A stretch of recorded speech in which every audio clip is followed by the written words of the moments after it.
శ్రీకాంత్ అన్న, మీరు మీ సినిమా ఇప్పుడు చూస్తున్నప్పుడు అమ్మో 1వ తారీఖు అప్పుడు ఆ రోజుల్లో అలా చేస్తే ఇప్పుడేమో ఈ వెర్షన్కి ఇలాగ చేస్తున్నారేమో మిస్టర్ మిడిల్ క్లాస్ అనేది అనిపించింది.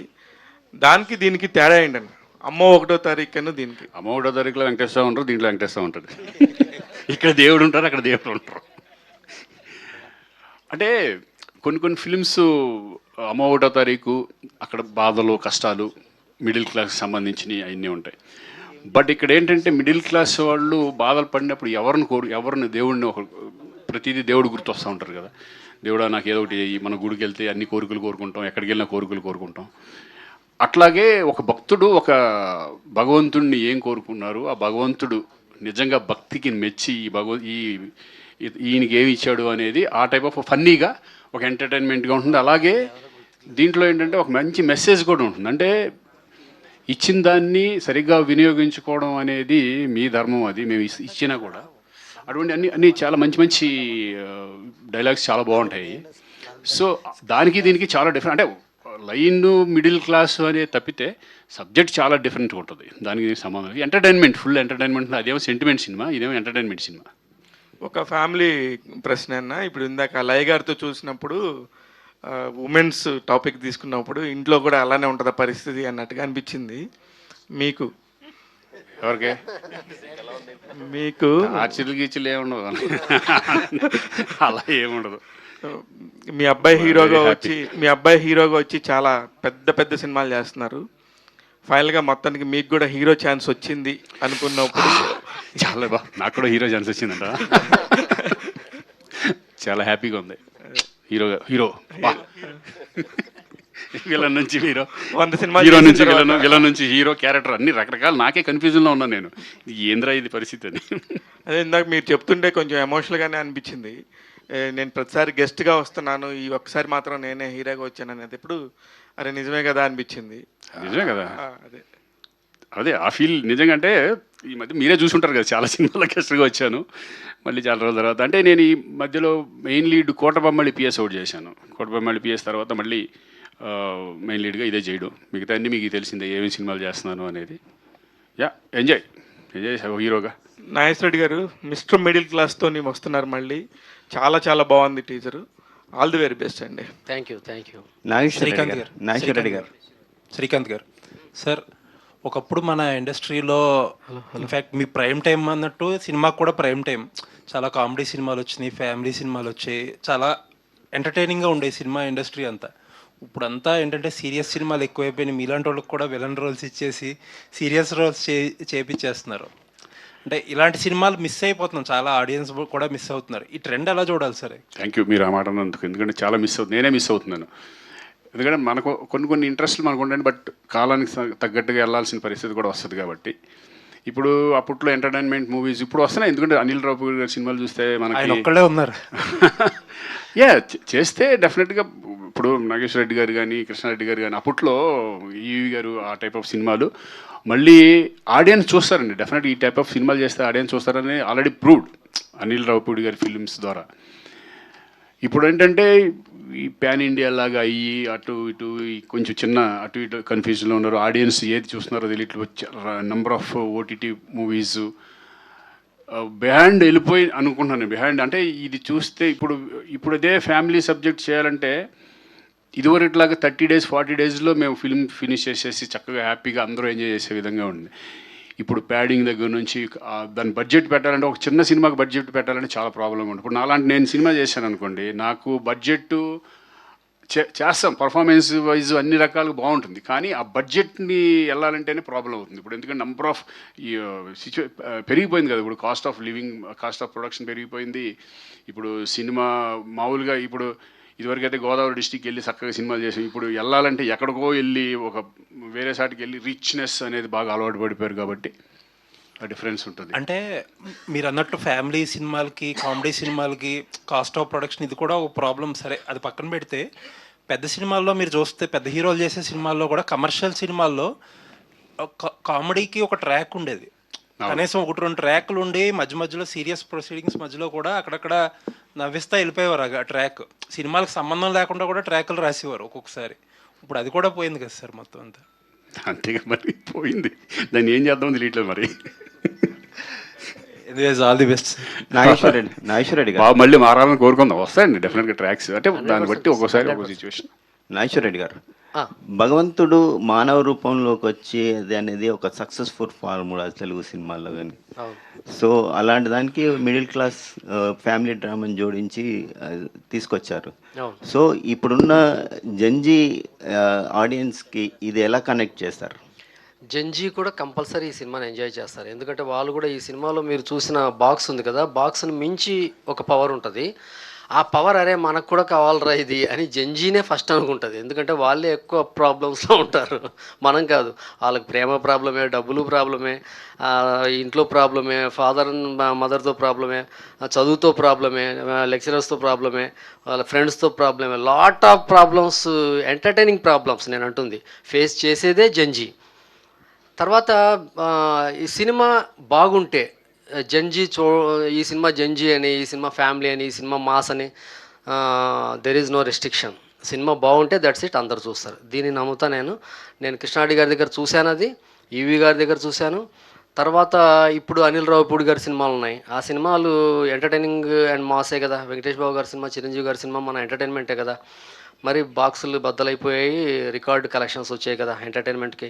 కాబట్టి అది యూత్ చూడకుండా జరగదు కదా. సో సినిమా బాగుంటే దట్స్ ఇట్, అందరు చూస్తారు. వెంకటేశ్వర స్వామిగా మన రాజేంద్ర ప్రసాద్ గారిని ఎంపిక ఎవరిదండి? చాలా బాగున్నారు. ఈ సినిమా క్యాస్టింగ్, నేను ఒక సినిమా చెబితే, ఒక కథ చెబితే క్యాస్టింగ్తోనే చెప్తా, ఆల్మోస్ట్ క్యాస్టింగ్తో చెప్తాను. కానీ ఈ క్యాస్టింగ్ కంపల్సరీ ఈ సినిమాలో ఉండటానికి కారణం జీకే. జీకే ఎవరన్నా శ్రీకాంత్ గారు కరెక్ట్గా చెప్తారు. ఈ సినిమా కర్త కర్మ క్రియ జీకే. ఎందుకంటే ఈ కథ ఏ కథ రాసుకున్నా సరే ఫస్ట్ డైరెక్టర్ నమ్ముతాడు, ఎందుకంటే అతనే తీస్తాడు కాబట్టి దాన్ని నమ్మే రాస్తాడు కథ. కానీ ఈ కథని, ఆ డైరెక్టర్ కథని మొదట నమ్మి, ఈ సినిమాని, ఈ కథని నమ్మి ఈ సినిమా సూపర్ హిట్ అవుద్ది, ఈ సినిమా చాలా బాగుంది అంటే, ఆ జీకే అనే ఆయన మన సినిమా ఫీల్డ్ కాదు, కానీ ఆయనకి ఎంత నాలెడ్జ్ ఉందంటే సినిమా గురించి, మనం అన్ఇమేజిబుల్, మీరెవరు ఊహించలేరు అంత ఎక్స్ట్రా. నువ్వు ఒకసారి కథ చెబితే, నేను కోదండరామిరెడ్డి గారి దగ్గర చూసామన్నది, ఆయన కథ చెప్తే పరుచూరు బ్రదర్స్, సత్యమూర్తి గారు, సత్యానంద్ గారు కథ చెప్తే వాళ్ళకంటే బాగా తీస్తాడు సినిమా. వాళ్ళు చూసి వాళ్ళే ఆశ్చర్యపోయేలా ఉంటారు. అంటే నాకు తెలియదు అది, బట్ వచ్చి చూసిన తర్వాత నాకు అర్థమైంది, ఈయన రైటర్స్ కన్నా గొప్పగా చేస్తాడు సినిమా. నాకు ఆయన జీకే గారిని చూసి అలా అనిపించేది. నేను 60 సీన్ల కథ చెబితే వాళ్ళ ఫ్రెండ్స్కి 65 సీన్ల కథ చెప్పేవాడు. మొత్తం వాళ్ళు షాక్ అయిపోయేవాళ్ళు, మీరు ఏం చెప్పారండి, మా వాడు మొత్తం చెప్పేస్తున్నాడు కదా అని. అంత గ్రాస్పింగ్ పవర్. క్యాస్టింగ్, ఈ క్యాస్టింగ్ నేను ఈ సినిమా బడ్జెట్లో చేయాలనుకున్నప్పుడు క్యాస్టింగ్ మొత్తం మార్చేసాను నేను, ఈ క్యాస్టింగ్తో చేద్దామని చెప్పా. బట్ అసలు నో కాంప్రమైజ్. ఈ సినిమాలో A to Z మీరు ఏ క్యాస్టింగ్తో కథ చెప్పారో అదే క్యాస్టింగ్ ఈ సినిమాలో చేయండి అని చెప్పి ఆయన వెనకున్నాడు. ఏదో రోజు ముందుకు వస్తాడు, ఆ రోజు అన్నిటికీ ఆయన జీకే బయటికి రావాలి, జీకే బయటికి రావాలి. ఇప్పుడు సీఎన్ అసలు మనకందరికన్నా ఎక్కువగా కోరుకునే జీకే బయటికి రావాలని సీఎన్. ఎందుకంటే నా చందునూతి పేరు లేదు, నా చందునూతి పేరు లేదు, తెగ ఫీల్ అయిపోతున్నాడు ఆయన. ఈ జీకే వస్తే కానీ ఆ సీఎం పేరు బయటికి రాదు. ఆయన కోసమైనా ఈయన బయట రావాలని కోరుకుంటున్నాను. శ్రీకాంత్ గారు, సార్ క్యారెక్టర్ ఆర్టిస్ట్గా విలన్గా చేస్తే సినిమాని ఆడియన్స్ పుల్ చేయడానికి అంత ప్రెజర్ ఉండదు. కానీ హీరోగా చేయడం అనేది, ఆడియన్స్ పుల్ చేయడం అనేది ఒక ఛాలెంజింగ్ ఇప్పుడు ఉన్న రోజుల్లో. మీరేమైనా ప్రెజర్గా ఫీల్ అవుతున్నారా? హీరో అనేది ఎప్పుడు ప్రెజర్గానే ఉంటుంది. ఎందుకంటే ఇదివరకు నేను దాదాపు 120 సినిమాలు హీరోగా చేశాను. అప్పుడు ఎంత ప్రెజర్ ఫీల్ అయ్యాను నాకు మీ అందరికీ తెలిసింది. ప్రతి వాళ్ళకి హీరో అనేప్పటికీ డెఫినెట్గా ఉంటుంది. క్యారెక్టర్ చేసేటప్పుడు మనకు సంబంధం లేదు, హీరో చూసుకుంటారులే, హీరోకి వెళ్ళిపోతుంది మొత్తం అంతా అని. బట్ క్యారెక్టర్ ఆర్టిస్టులు కూడా ఈ సినిమా ఇప్పుడు కూడా హిట్ అవ్వాలని కోరుకుంటారు ఎవరైనా సరే. తను ఆ ఫిల్మ్ చేశాడంటే ఆ సినిమా బాగుండాలి, ఆ సినిమా బాగుంటేనే వాళ్ళకి పేరు వస్తుంది అనేది కోరుకుంటారు. బట్ 100% నాకు అలవాటు అయిపోయింది. ప్రెజర్ ఫీల్ అయ్యేది ఏముండదు, చూస్తే హ్యాపీ, చూడకపోతే ఇంకో మంచి సినిమా చేసుకుంటూ పోతూ ఉంటాం అంతే. కంగ్రాచులేషన్. నాగేశ్వర రెడ్డి గారు. సార్ సార్ ఇందాక నుంచి డిస్కషన్ జరిగినట్టు కామెడీ సినిమాలు తగ్గిపోయినాయి ఇప్పుడు అన్నట్టు. అనిల్ రావిపూడి గారు, ఆరాకోరం దర్శకులు మాత్రమే చేస్తున్నారు. మీలాంటి వాళ్ళు కూడా గ్యాప్ తీసుకున్నారు. లైక్ ఈవీ గారు, ఎస్సీ కృష్ణారెడ్డి గారు, తర్వాత ఆ పందాలు వెళ్ళిన వ్యక్తి మీరు. మీ సినిమాలతో ఎంటర్టైన్ చేశారు. అండ్ ఇప్పుడు కమింగ్ టు ఇప్పుడు కామెడీ విషయంకి వచ్చేసరికి సోషల్ మీడియా ఇది అంతా వచ్చేసింది. అంటే కామెడీకి అవుట్డేటెడ్ అనో క్రింజ్ అనో పదాలు కూడా చేరుస్తున్నారు. సో ఈ ట్రెండ్ని ఎలా చూస్తారు మీరు కామెడీ అంటే పరంగా? కామెడీకి ఇండస్ట్రీ కానీ డైరెక్టర్లు కానీ ప్రొడ్యూసర్లు కానీ ఎప్పుడు బ్రేక్ ఇవ్వరు. ఆడియన్స్ ఇచ్చారు. ఆడియన్స్ ఒకసారి ఒక మాస్ పైన పడ్డారు. Lot of violence, lot of action, దీన్ని ఈ మూడ్లోకి వెళ్ళిపోయారు. ఆ మూడ్లోనే ఇండస్ట్రీ కూడా సినిమాలు తీస్తూ వచ్చింది, పెద్ద పెద్ద హీరోలు. సో వాళ్ళు lot of budget, lot of అంటే విజువల్ ఇంపాక్ట్ ఎంటర్టైన్మెంట్ ఇస్తూ వచ్చేది ఇండస్ట్రీ. సో ఆడియన్స్ మొత్తం అటు ట్రావెల్ అయిపోయారు. ఎప్పుడైతే అనిల్ రావిపూడి అనే డైరెక్టరు F2 అనే సినిమాతో ఒక ఇండస్ట్రీ షేక్ అయ్యే కలెక్షన్స్ ఇచ్చాడో, మళ్ళీ ఎంటర్టైన్మెంట్ సినిమాలు ఆడతాయన్నది ఇండస్ట్రీ నమ్మింది. ప్రేక్షకులు అతను థియేటర్కి రప్పించాడు. సో మళ్ళీ అనిల్ రావిపూడి అనే డైరెక్టర్ హిట్ కొట్టడం వల్ల మళ్ళీ ఎంటర్టైన్మెంట్ సినిమాలు స్టార్ట్ అయ్యి నేను అనుకుంటున్నాను పర్సనల్గా. ఇది కంటిన్యూ అవుద్ది మళ్ళీ. ఎందుకంటే ఎప్పుడైతే ఆడియన్స్ ఎంటర్టైన్మెంట్కి టర్న్ అయ్యారో there is no way producers కానీ ఇండస్ట్రీ కానీ హీరోలు కానీ ఖచ్చితంగా కామెడీ వైపు ట్రావెల్ అవ్వాల్సిందే, అయి తీరాల్సిందే, అవుతారు. శ్రీకాంత్ గారు సార్, మీరు ఈ మధ్య క్యారెక్టర్లు కూడా మంచి మంచి క్యారెక్టర్లు చేస్తున్నారు, పడుతున్నాయి. అండ్ మీ అబ్బాయి బిజీగా హీరోగా సినిమా చేస్తున్నాడు. సో ఎవరన్నా తన గురించి అప్రోచ్ అయినప్పుడు మిమ్మల్ని క్యారెక్టర్ల గురించి కూడా ఏమన్నా అప్రోచ్ అవుతున్నారా? మీరు ఏమన్నా రిజెక్ట్ చేస్తున్నారా? నాతో చేయడంట ఇప్పుడు తన డిసిషన్. అతను డెసిషన్ మరి టెన్షన్ పడతాడు ఏంటో తెలియదు, కానీ అతను నాన్న అప్పుడే నీతో చూద్దున్నాను అని చెప్పాడు. సరే ఓకే అట్లా కనీరా అని చెప్పా. త్వరలో మీ కాంబినేషన్లో ఒక సినిమా రావాలి. వస్తుంది ఎప్పుడో చూద్దాం. లయ గారు, యాక్చువల్గా ఒక మిడిల్ క్లాస్ అనే పేరుతో వచ్చిన ఒక ఈ మధ్య వచ్చిన ఒక ట్రెండ్ అది. ఆ సినిమా ఆ వెబ్ సిరీస్లో మీరు మిస్ అయినట్టున్నారు. యాక్చువల్గా అది మీ దగ్గరికే ఫస్ట్ వచ్చిందని ఇన్ఫో. ఇప్పుడు మళ్ళీ మిస్టర్ మిడిల్ క్లాస్ అనే సినిమా మీ కెరీర్కి ఒక బ్రేక్ త్రూ అవుతుందని నమ్ముతున్నారా? డెఫినెట్లీ అయితే నమ్మే సినిమా ఏదైనా చేస్తే, బికాజ్ అది చేయడం అంటే చాలా బాగుంటుంది, ఇది నాకు ప్లస్ అవుతుంది, ఇది డెఫినెట్లీ ఆడియన్స్కి నచ్చుతుంది అని నమ్మే చేస్తున్నాం.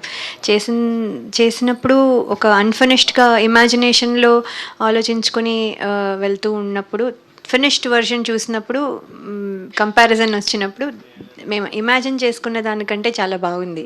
ఇప్పుడు ఆడియన్స్కి ఏం నచ్చుతుందో తెలియడం లేదు, అది ప్రాబ్లం. సో ఆడియన్స్ డెఫినెట్లీగా చూస్తే డెఫినెట్గా నచ్చుతుందని మేము ఫీల్ అవుతున్నాం. బికాస్ చూడడం వరకు మేము మరి మీరు అందరూ హెల్ప్ చేస్తే అది జనాల్లోకి వెళ్తుంది. ఒకసారి చూస్తే మాత్రం డెఫినెట్గా నచ్చుతుంది. ఎందుకంటే ఇది అందరూ కనెక్ట్ అయ్యేది. అంటే ఇప్పుడు లైక్ అంటే నేనైతే చెప్పాను కదా ఇందాక, శ్రీకాంత్ గారి క్యారెక్టర్కి కనెక్ట్ అయ్యాను. యాక్చువల్లీ ఫస్ట్ చెప్పినప్పుడే స్టోరీ నాకు ఆ రోల్ చేయాలనిపించింది. అంటే బికాజ్ అది కనెక్ట్ అయ్యాం. సో ఆయన ఫీలింగ్స్ కానీ ఆయన ఎమోషన్స్ కానీ చాలా జెన్యున్గా చాలా న్యాచురల్గా అనిపించాయి. సో మేమందరము ఆ ఫీలింగ్స్ అన్నీ సపోర్టివ్గా ఉంటాం కానీ బట్ మెయిన్ ఫీల్ అయ్యేది సరే. సో అందుకని ఇది డెఫినెట్లీ జనాలు ఫీల్ అవుతారు అని మేము నమ్ముతున్నాము. సో ఆ నమ్మకంతోనే వెళ్తున్నాం ముందుకి. Hopefully it will help us. Srikanth అన్న, యాక్చువల్గా రీసెంట్లో ఒక గుజరాతీ ఫిల్మ్ ఒకటి వచ్చిందన్న. అంటే ఇట్లనే చిన్న బడ్జెట్లో తీశారు. యాక్చువల్గా అది తీస్తే దాదాపు 100 కోట్ల కలెక్ట్ చేసింది ఆ సినిమా, కృష్ణుడి మీద. ప్లస్ మనకు తెలుగులో కూడా ఈ మధ్య ఈ డివైన్ ప్లస్ ఇది సోషల్ మిక్స్ చేసి మైథోన్ మిక్స్ చేసి చేసిన సినిమాలు ఆడడం అనేది ఒక ట్రెండ్గా ఉంది.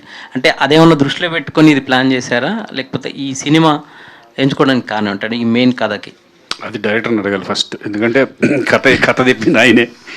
బట్ నాకు కూడా కొత్తగా అనిపించింది, ఎందుకంటే మీరు అన్నట్టు ఈ టైప్ ఆఫ్ ఫిలిమ్స్ కనెక్ట్ అయితే కనుక, ఆడియన్స్ కనెక్ట్ అయితే డెఫినెట్గా పెద్ద హిట్ రేంజ్కి వెళ్ళిపోతాయి. మేము అది నమ్మే ఈ ఫిలిం బాగుంటుంది. మళ్ళీ అంటే నేనేంటంటే నా క్యారెక్టరైజేషను, నేను అదే దేవుడు ఈ టైప్ ఆఫ్ కథ బాగున్నా కూడా నా క్యారెక్టరైజేషన్ కూడా నేను చూసుకున్నాను. చాలా రోజులైంది నేను ఈ టైప్ ఆఫ్ ఎంటర్టైన్మెంట్ కామెడీ చేసి, మళ్ళీ ఎలా ఉంటుందో బాడీ లాంగ్వేజ్, ఎందుకంటే ఇప్పుడు అన్ని సీరియస్ మూవీస్ కొన్ని అవి చేస్తున్నాను. మళ్ళీ నేను వెనకటి రోజుల్లోకి వెళ్ళి చేయగలనా లేదని ఫస్ట్ వెళ్ళేటప్పుడు కొంచెం భయంగానే ఉంది నాకు కూడా. ఫస్ట్ సినిమా లాగానే అనిపించింది. వన్స్ దిగిన తర్వాత మళ్ళీ ఏదో అలా తెలియకుండా చేసాం. సార్ నాగేశ్వర రెడ్డి గారు, యాక్చువల్గా మీది తిరుమల తిరుపతి వెంకటేశ అనేది ఒక పెద్ద సక్సెస్ఫుల్ టైటిల్ కదా. సో దానికి సీక్వెల్ లాగా పెట్టినా బాగుండేది కదా. ఈ టైటిల్ పెట్టడానికి రీజన్ ఏంటి సార్? ఈ సినిమాకి చాలా టైటిల్స్ అనుకున్నాం. దేవుడు వచ్చేలాగా కూడా టైటిల్ పెడదామని చాలాసార్లు అనుకున్నాం. ఫైనల్ చేసి లోగోలు రాయించిన తర్వాత కూడా ఫైనల్ అయిపోయింది. అందరికి హీరో గారికి అందరికీ చూపించేసి ఫైనల్ ప్రొడ్యూసర్గా అందరికీ నచ్చేసింది. అది పెట్టేద్దామని ఫిక్స్ అయిపోయిన తర్వాత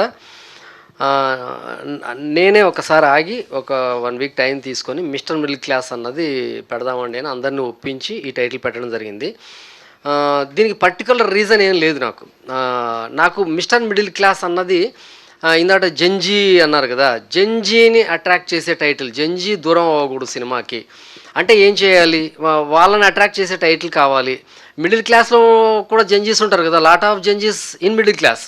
కాబట్టి సో వాళ్ళు 100% వాళ్ళు అట్రాక్ట్ అవుతారు ఈ టైటిల్కి.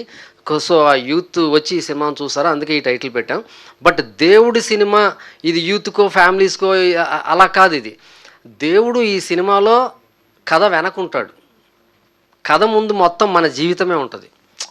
మన రోజు మనం పడే ప్రాబ్లమ్స్, రోజు మనం నిందించే దేవుడు, రోజు మనం దండం పెట్టుకునే దేవుడు, ఆ దేవుడిని ప్రతిరోజు అనుకుంటాం. మనకు కష్టం వచ్చినా దేవుణ్ణే అంటాం, సుఖం వచ్చినా దేవుణ్ణే అంటాం. బట్ అది ఆయన ఇస్తున్నాడా లేదా అన్నది ఈ సినిమాలో డిస్కస్ చేస్తాం. ఇది బ్యూటిఫుల్ డిస్కషన్, చాలా బాగుంటుంది. డైరెక్టర్ గారు, ఇప్పుడు మీ సమకాలికులు కానీ సీనియర్లు కానీ ఇప్పుడు డైరెక్టర్గా రాణించలేకపోతున్నారు, సక్సెస్ కాలేకపోతున్నారు. బట్ మీరు మాత్రం సర్వైవ్ అవుతున్నారు. దాని సీక్రెట్ ఏంటండి? వాళ్ళందరూ నన్ను కొట్టేలాగా క్వశ్చన్ వేస్తారు మీరు ఇప్పుడు.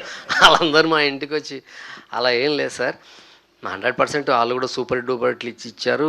వాళ్ళు అందరు రిలాక్స్ అయి ఉంటారు. వాళ్ళకి అవకాశాలు రాక కాదు, వాళ్ళు రిలాక్స్ అయి ఉంటారు.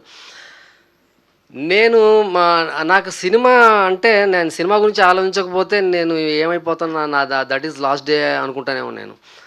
ఎందుకంటే నేను నిద్ర లేవంగానే ఫస్ట్ సినిమా గురించి ఆలోచిస్తా, ఆఖరి నిద్రపోయే ముందు కూడా సినిమా గురించి ఆలోచిస్తా. కథ ఈరోజు జనానికి ఎలా ఉంటే కథ బాగుంటుంది, ఎవరు బాగుంటారు, ఇదే ఆలోచనలతో ఉంటా. కాబట్టి ఎవరినో ఒకరిని సావగొట్టేసి సినిమా తీయిస్తా. కాబట్టి ఆయన ఏదో రకంగా మడతెట్టేస్తా. బడ్జెట్, ఆర్టిస్టులు, ఈ కామెడీ వదలను అనమాట. సాయి కార్తిక్ మా జీకే గారు మడతడిపోయారు. సార్ శ్రీకాంత్ గారు, మీరు ఇలాగ అన్నారు హీరోగా గ్యాప్ వచ్చిందండి, అంటే రీజన్ ఏంటి సార్? మీరు చేయకపోవడమా, మీకు రాకపోవడమా? రాకపోవడమే. యంగ్స్టర్స్ వచ్చేసారు కదా, ఇంక ఫ్రాంక్గా మాట్లాడుకోవాలి, మనం అన్నీ చేసుకుంటూ వెళ్ళాలి.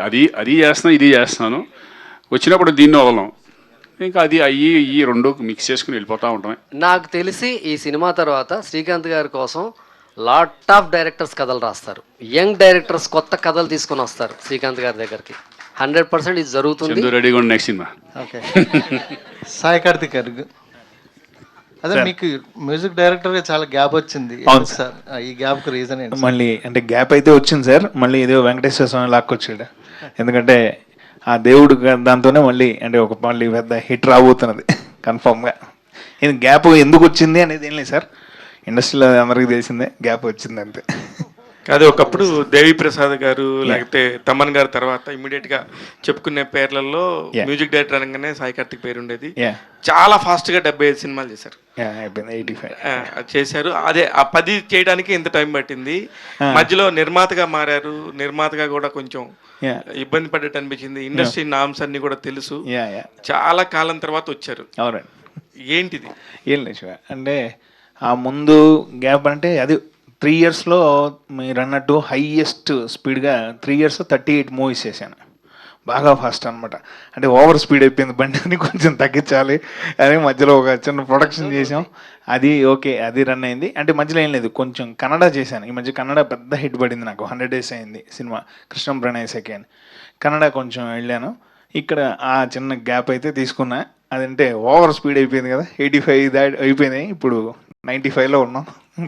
అనిల్ రావుపూడి గారికి మంచి మంచి హిట్లు ఇచ్చారు, దిల్ రాజు గారి ప్రొడక్షన్ లో చేశారు.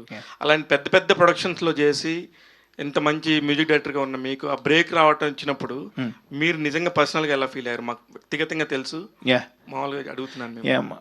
బ్రేక్ రావటం వల్ల ఏం లేదండి, అది ఒక చిన్న ఇష్యూస్. అంటే అది అందరికీ తెలిసిందే, ఇండస్ట్రీలో ఒక గ్యాప్ అయితే ఒక్కొక్కసారి ఒక్కొక్కరికి వస్తుంది. అది ఎందుకు వస్తుంది అనేది అయితే ఎప్పటికీ చెప్పలేం. ఎందుకంటే ఒక టైంలో ఒక పెద్ద మ్యూజిక్ అంటే పేర్లు అవసరం లేదు, ఒక సైలెంట్గా ఉంటారు, ఉన్నట్టుండి ఒక పెద్ద సినిమా పడుతుంది, ఇంకా అక్కడి నుంచి కట్ చేస్తే నెక్స్ట్ లెవెల్కి వెళ్ళిపోతాయి. ఆ గ్యాప్ అనేది అది ఎప్పుడు ఆ సినిమాలో అలా వైకుంఠ పనులు అన్నట్టు ఎరా గ్యాప్ వచ్చింది, ఇవ్వలేదు వచ్చింది అన్నట్టు, అది అలానే వచ్చింది.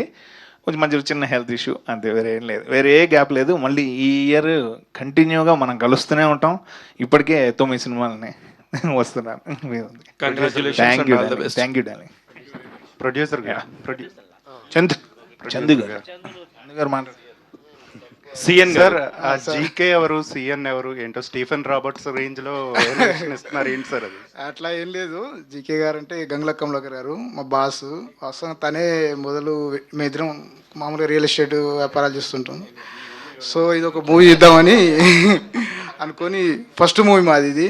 తనకు చాలా అనుభవం ఉంది మూవీ ఫీల్డ్లో. సో కలిసి అయితే ఈ మూవీ చేస్తున్నాం. నాగేశ్వర రెడ్డి గారు చెప్పి బట్టి చాలా బాగా వస్తుందని చూస్తున్నాం. Thank you so much.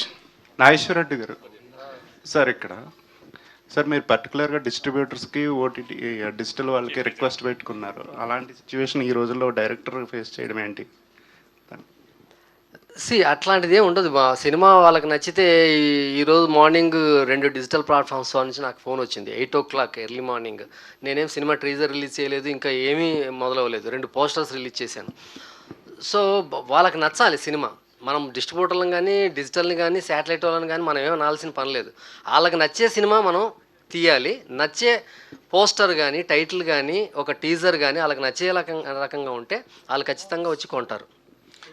Post మీద 20 మంది ఉన్నారు సార్. చాలా మంది ఆర్టిస్టులు చాలా కాలం తర్వాత ఇంత మంచి పోస్టర్ చూసాము. ఇంతమందిని ఎలా మేనేజ్ చేశారు? అందరూ గడుగ్గాయలే ఉన్నారు లోపల.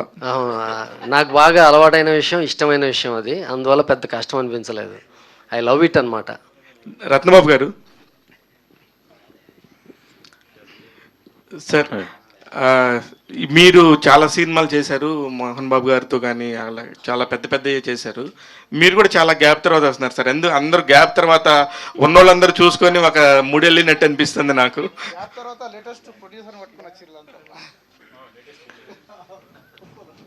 అందరి హాయ్ అండి. గ్యాప్ అంటే అదే మనం చెప్పినట్టుగా కామెడీ సినిమాలకి బాగా కామెడీ చేయడం కానీ కామెడీ రాయడం కానీ అవి ఇష్టం. ఇప్పుడు ఎంటర్టైన్మెంట్ జోన్ అనేది చాలామంది చూస్తున్నారు. బేసికల్గా ఇప్పుడు ఈ బ్యానర్ వచ్చిన బ్లూజే మూవీస్ ఓన్లీ ఎంటర్టైన్మెంట్ సినిమాలు చేద్దామని వచ్చారు. గంగుల కమలాకర్ గారు కానీ చందు గారు కానీ ఎంటర్టైన్మెంట్ సినిమాలు ఆడియన్స్కి ఇద్దాం. ఒకప్పుడు జంజాల గారి సినిమాలు కానీ అవి జంజీ స్టైల్లో ఇద్దామని వాళ్ళు అనుకుని మమ్మల్ని అందరినీ సెలెక్ట్ చేసుకున్నారు. అట్లా ఈ అవకాశం వచ్చింది. వీటన్నిటికీ వెంకటేశ్వర స్వామి కూడా కారణం. వీళ్ళందరికంటే ఇప్పుడు అంజి గారు అందరూ జంజీలతో తీయాలని జంజీల కోసం సినిమా తీయాలని ప్రొడ్యూసర్స్ అందరూ ఓజీల్ని పట్టుకున్నారు.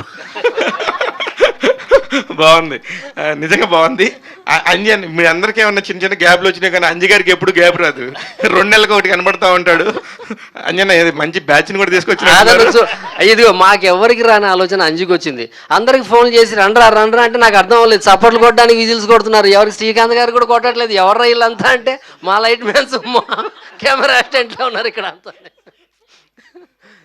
Congratulations and all the very best అన్న. Thank you very much. Thanks to media and wishing you